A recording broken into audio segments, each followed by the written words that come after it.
Tamino the Punkiba Cabinet National Games the gold medal Fangla Pasingbo, Langa Kitap Pibi Wafam in principle in Ayaba Pikri, Langana Tabakta on Toknaba, Honagani Haina, Minister and Billion Fondorli, Wafamase, Uterkan the Pangtoka the Bakuntani Pan Suba, National Games the Manipuri Mahutsin the Sarukadaba, Sanore the official Sungi blessing ceremony, Toram the Pongdokibani. Yet the Affairs and Sports Department of Manipur Olympic Association as in Rasiam Bangla the Pangtok Tormada, the minister na Sanore the officials in the Manipur team give Firal Kosinaki Bolana Gamno Sida Manipur Miket Propagam Yai Patausal PK. Tarmada, the minister na status the Hokiba Gomzalising Masapan Maframa Panda National Games Pangtokre, Amukana, status the National Games Pangtona Bangamba Tak to Honagani. Lagan Honabasida, status Sanori Kuding Maki, achievement at the Yumpam Oigani, Manipurasi Apik Pastena in Orebasu, Sana Konaba, Nadavani culture the Malim, the Masak Taktuna Lali, Nasisu Masak Tali, status the Palibangasina, sports infrastructure, Fagana Bagitama,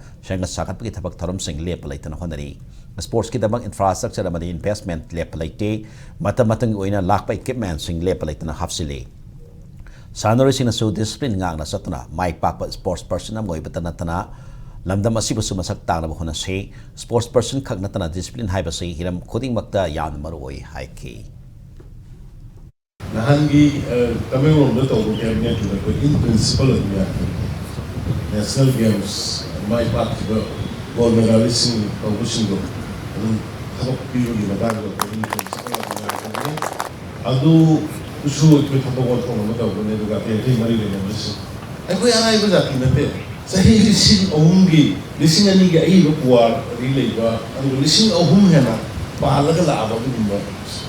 civilized community ni ko ai ko mesen indian mana ta de ko man man le ko jite ko kan tu na mo ko ki unity la kre kananda me ko de ko to na mo